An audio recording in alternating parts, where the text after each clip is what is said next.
దేవుని స్తోత్రాలు. అపొస్తలుల కార్యగ్రంథం 4:32 చూస్తున్నాం. ఒకసారి 4:32, 34, 37 త్వరగా చదివి సహాయం చేయండి. త్వరగా. విశ్వసించిన వారందరూ ఏక హృదయమును ఏక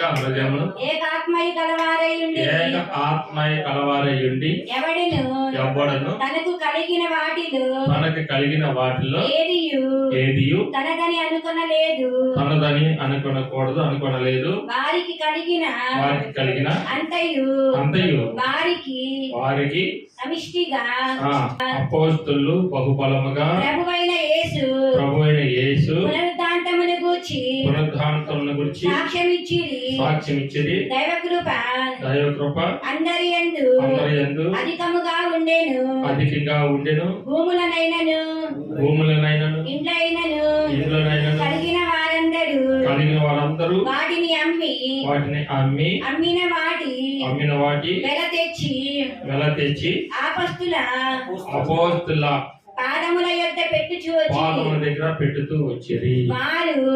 వారు ప్రతి వానికి వాని అక్కర కొలది పంచి పెట్టిరి. కనుక వారిలో ఎవరికి కొదువ లేకపోయెను. ఆమేన్. హల్లెలూయా. ఇక్కడ ఏమంటారంటే వాని అక్కర్ల కొలది పంచి పెట్టినప్పుడు వారు ఎవ్వరికి ఏ కొదువ లేదు, మొత్తం సమానం అయిపోయారు.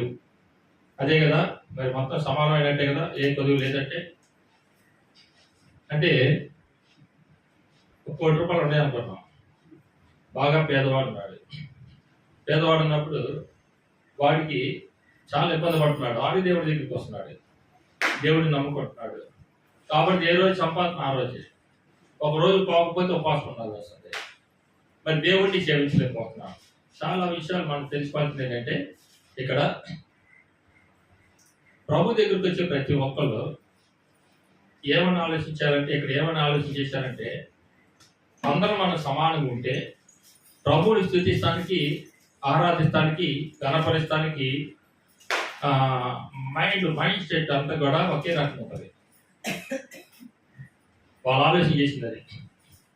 లేకుంటే ఏం చేస్తారంటే, వాడి కొద్దిగా ఆర్థిక సమస్యలు, కుటుంబ సమస్యలు వచ్చినాయనుకో, ఆ రోజు ఆదివారం అని కూడా చూడకుండా ఈరోజు నేను పోకపోతే నా ఇంట్లో జరగదు కదా అనే ఆలోచన కలిగి ఏం చేస్తాడంటే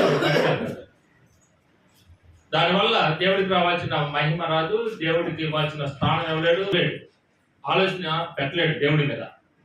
ఎందుకో ఆలోచన పెట్టలేడంటే వాడికి ఏం పీకులాట ఉందంటే, వెనక పీకులాట ఏంటంటే, ఈరోజు నేను సంపాదించకపోతే నేను ఏమైపోతున్నా, అలాగే నా కుటుంబం, నా బిడ్డలు, నా పొజిషను అంతే కూడా మారిపోద్ది కదా, నేను సంపాదిస్తేనే కదా వాళ్ళు తినేది అనేది ఆలోచన కలిగి ఉంటారు.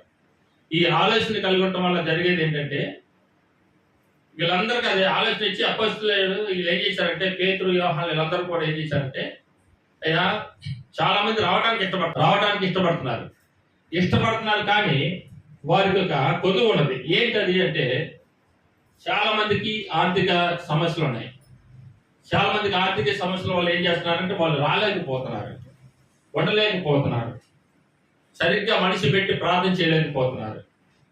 దీన్ని బట్టి మనకి ఉన్న దాంట్లో అంటే ఎక్కువగా మికటంగా ఉన్న దాంట్లో, అంటే ఎక్కువగా ఉన్నది మీకు మించి ఉన్న దాంట్లో, మీకు జరుగుతుంది ఏదో ఒకటి వస్తున్నాయి.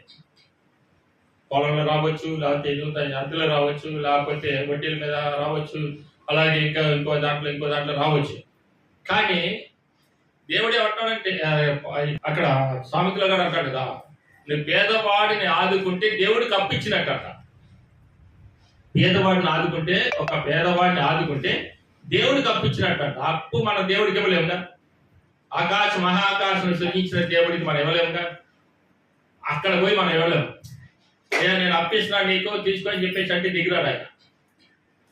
అందుకని ఎవరికి ఇవ్వన్నాడంటే, ఈ తోటి సహోదరుని ప్రేమించు, వాడికి ఆకలి కొని ఉంటే వాడికి ఆకలి తీర్చు, అంటే వస్త్రహీనుడిగా ఉంటే వస్త్రాలు ఇవ్వు, అలాగే ఏదన్నా కావాల్సింది వాడికి ఇవ్వు, అప్పుడు నాకు ఇచ్చినట్టే అంటాడు. సింహాసనం ముందు గొర్రెల్ని మేకలను వేరుపరిచి ఒక మాట మాట్లాడతాడు. మీరు నేను వచ్చినప్పుడు ఆకలి తీర్చారు, నేను జైల్లో ఉంటే చూస్తానికి వచ్చారు, నేను వస్త్రహీనుడు కాబట్టి వస్త్రాలు ఇచ్చారు, అలాగే రోగిని అంటే హాస్పిటల్ వచ్చి దర్శించారు. అందుకని నన్ను ఇలా చూశారు కాబట్టి నా తండ్రి చేత ఆశీర్వదించబడిన వాళ్ళారా మీరు పరలోక రాజ్యం మీదే, అదిగా మీకోసం సపరేట్గా ఒక రాజ్యాన్ని ఏర్పాటు చేశాము, దాంట్లోకి వెళ్ళిపోండి అన్నాడు.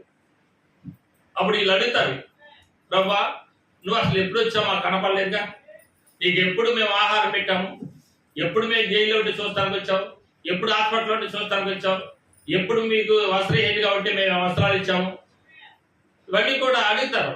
ఎప్పుడు నీకు మేము సహాయం చేసాం ప్రభా, మేము ఎప్పుడు వచ్చాము, ఎప్పుడు నిన్ను చూసాము, ఎప్పుడు వస్త్రాలు ఇచ్చాము, ఎప్పుడు ఆటలు తీర్చాము, ఎప్పుడు నిన్ను చూస్తానికి వచ్చామని అడుగుతుంటే ఆయన ఒకటే మాట చెబుతున్నాడు. ఏమంటాడంటే, నీ తోటి సహోదరుని నువ్వు ప్రేమించి నీ సహోదరుడికి ఇచ్చావే, ఆకలిగా వస్తే ఒకడు వాడికి ఆహారం పెట్టావు, ఒకడు చలితో ఇబ్బంది పడుతుంటే వాడికి దుప్పటి ఇచ్చావు, వస్త్రాలు ఇచ్చావు, ఒకడు రోగి అయి ఉంటే హాస్పిటల్ వెళ్ళి వాడిని పలకరించావు, వాడికి కొద్ది సహాయం చేశావు, ఇలాంటి చేశావే అది ఎవరికో కాదు నాకే చేశావు అన్నది. ఆమె అది ఎక్కడ కాదు నాకే చేశావు అన్నది. మత్తయి సువార్త 25 చదువుకుంటే మీకు అర్థమైంది, తీయట్లే లేట్ అవుతుంది. 25 అధ్యాయంలో అది ఉంటుంది. ఇలా నువ్వు నాకే చేశావు, సమస్తం నాకు చేశావు కదా అని అంటే, అలాగే ఇక్కడ ఏమంటాడంటే అక్కడ అనేక మంది అపోస్తలుల పాదాల దగ్గరికి వచ్చారు, అనేక మంది వచ్చారు. వచ్చినప్పుడు చాలా మంది ఏమనుకుంటున్నారంటే నాకు ధనం ఉంది కదా అని చెప్పేసి వాళ్ళు అనుకుంటున్నారు. ఈ వాక్యాలు ఎప్పుడైతే విన్నారు, ఈ మాటలు అపోస్తలులు చెప్పే మాటలు, అంటే పేతురు యోహానులు వీళ్ళందరూ చెప్పే మాటలు, యేసు ప్రభు శిష్యులు చెప్పే మాటలు ఎప్పుడైతే విన్నారో, ఈ అపోస్తలులు చెప్పే బోధ విన్న వీళ్ళందరూ ఏం చేశారంటే, అయ్యా ఇలాంటి ఆటంకాలు జరగకుండా మాకు చాలా ఆస్తి ఉంది. 34 గంటలు భూములైనను ఇండ్లైనను కలిగిన వారందరూ వాటిని అమ్మి అంటే అప్పట్లో మీరు అనుకోవచ్చు ఏమంటే డబ్బులు లేవా, అప్పట్లో నాణ్యాలు కదా, బంగారు నాణ్యాలు, వెండి నాణ్యాలు, ఇలాంటి వజ్రాలు అలాంటివి కదా, అవి లేవా, అవి ఇవ్వచ్చు కదా అనుకోవచ్చు. అప్పుడు ఎట్లా ఉండేదంటే వీటన్నిటికంటే ఎక్కువ ఆస్తి రూపంలో కూడబెట్టుకుంటారు. అప్పట్లో పొలాలు, ఇల్లులు, ఇలాగ స్థలాలు అప్పట్లో కూడబెట్టుకునేది అదే. మన పూర్వీకులు కూడా అదే, కాస్త ఉంటే చాలు, ఒక 10 రూపాయలు ఉంటే చాలు ఒక ఎకరం పొలం కొనుక్కునేవాళ్ళు, ఒక 100 రూపాయలు ఉంటే చాలు ఒక ఇల్లు కట్టుకునేవాళ్ళు. అప్పట్లో తక్కువ కదా, అట్లా కట్టుకొని అలా కూడబెట్టుకునేవాళ్ళు. అంటే పొలం ఎంత ఉంటే అంత ఆశ, మంచి యజమానుడు, మంచి ఉన్నవాడు. అలాగే ఇల్లు ఏంటంటే అంత ఉన్నవాడు. ఇల్లులు కూడా పట్టించుకోరు. ఇల్లు కూడా ఎలా ఉంటుంది తెలుసా, పాడుపడ్డ కంపలాగా ఉండే అప్పట్లో. ఏది పెంకిళ్ళు, పూరిళ్ళు, అది ఒక బంగ్లా బెంకు, లేకపోతే మట్టి మిద్దులు, అట్లా ఉండేవి అప్పట్లో. ఇంటిని కూడా పట్టించుకోరు. ఏం పట్టించుకుంటారంటే ఎక్కువ పొలాలు కొంటారు. పొలాలు ఎందుకు కొంటారంటే పంట వేసుకుంటే అది తినడానికి వచ్చింది కదా, వరి జొన్న ఏదో విత్తనాలు పడేస్తారు, అది తినడానికి వచ్చిందిగా. అప్పుడు మందులతో కూడా పని లేదు, హ్యాపీగా సాగుబడి చేసుకొని వేసుకోవటమే. ఇప్పుడు వాళ్ళు డబ్బు రూపంలో లేదు, నాణ్యాల రూపంలో లేదు, బంగారు రూపంలో లేదు. అప్పుడు బంగారం కాడ ఇల్లు లేదు, అప్పట్లో వెండి నాణ్యాల కాడ ఇల్లు లేదు. దేనికి విలువ ఉందంటే ఒక భూమికే విలువ ఉన్నది. అప్పుడు భూమికే విలువ ఉన్నది కాబట్టి వాళ్ళు ఆస్తులు కూడబెట్టుకొని ఉన్నారు. ఈ కూడబెట్టుకున్న వాళ్ళు ఏం చేశారంటే, వాళ్ళు ఎప్పుడైతే అపోస్తుల యొక్క బోధ విన్నారో, ఎప్పుడైతే బైబిల్ నుంచి సత్యాలు తెలుసుకున్నారో, ఎప్పుడైతే ధర్మశాస్త్రాన్ని వీళ్ళు చెప్పటం విన్నారో, అప్పుడు అమ్మటే ఏం జరిగిందంటే వాళ్ళకి మనిషి కరిగిపోయి నాకు ఉన్నది కదా, మిక్కటంగా ఉంది కదా, నాకు చాలా భూములు ఉన్నాయి కదా, ఆ భూమిలో కొంత అమ్మితే సరిపోద్ది, కొంత అమ్మి ఎలాగైనా సరే ఆ భూమిలో కొంత అమ్మి పేదవారికి ఇస్తే మంచిది అనుకున్నారు వాళ్ళు. స్తోత్రం చేద్దాం, హల్లెలూయా. ఏమనుకున్నారంటే ఆ భూమిలో కొంత అమ్మి ఈ పేదవారికి ఇస్తే వారు కూడా మాతో పాటు దేవుని స్తుతిస్తారు. ఆమేన్. ఎంత మంచి ఆలోచన కదా. దేవుడి దగ్గరికి రావడానికి, కొంతమందిని ఆకర్షించడానికి, కొంతమందిని రాబట్టుకోవడానికి ఇలాంటి ఆలోచన ఎమ్మటే పరిశుద్ధాత్మ దేవుడు వాళ్ళకి ప్రేరేపించాడు. ప్రభు కృపను బట్టి, అంటే పరిశుద్ధాత్మ కృపను బట్టి అంటారు. పరిశుద్ధాత్మ కృపను బట్టి ఎంతసేపు విన్నారు, ఎక్కువ వినలేదు. అపోస్తలులు పేతురు యోహానులు వారు గ్రామం గ్రామం తిరుగుతా ఉన్నారు. ఆ రోజు ఆ గ్రామంలో నిలిచిపోయారు. ఆ గ్రామంలో నిలిచినప్పుడు వారు చేసిన పని ఏంటంటే దేవుడి యొక్క మాటలు చెప్పారంతే.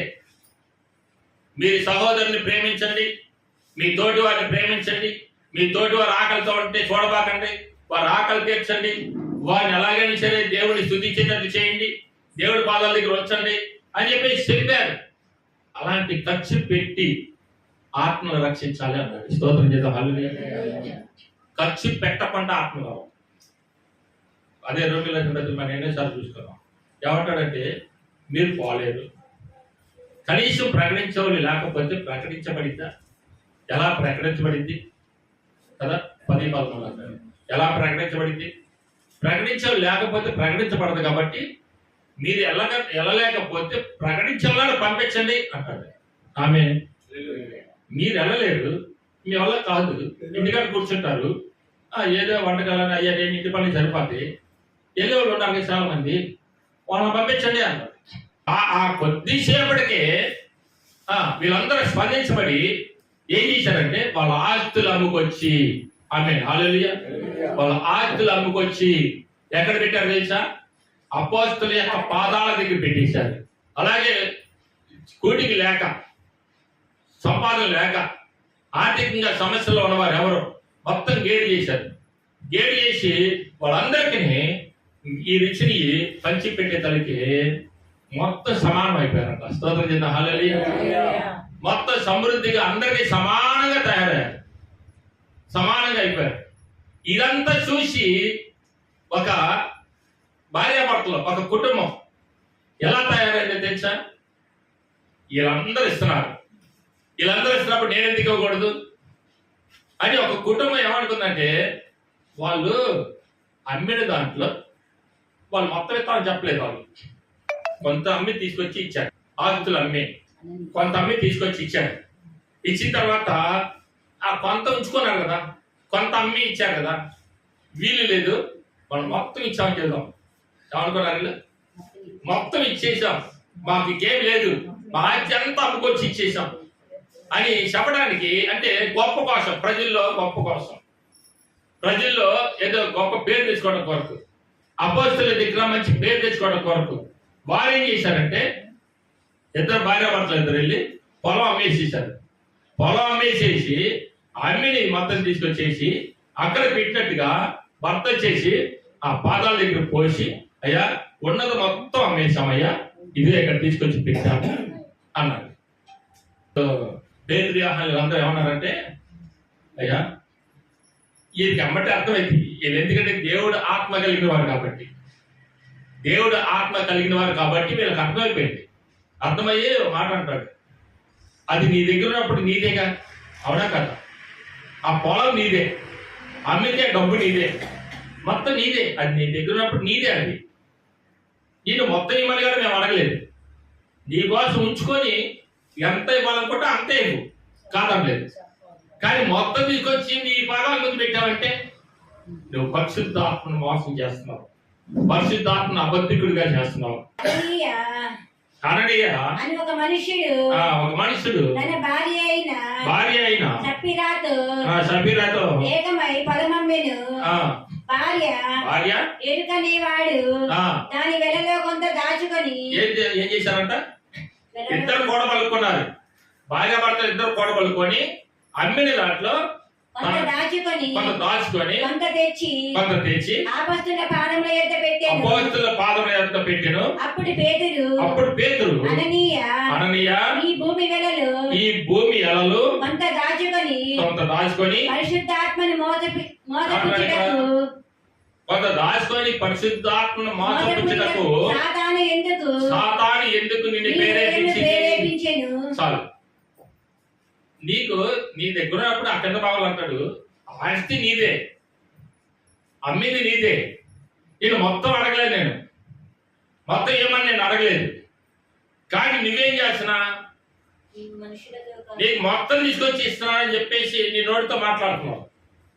అంటే కొంత దాచుకున్నాను నేను, అయ్యా కొంత దాచుకున్నాను, కొంత తెచ్చిచ్చాను, కొంత నాకు కావాలి కదా, అంటే ఏమంటాడు? ఎవరేమంటారు? ఆయన చెప్తుంది అదే కదా, ఏమని మీకు ఉంచుకొని కొద్దిగా ఎక్కువ ఉన్నది తీసుకొచ్చి పేదలకు ఏమన్నా అన్నాడు.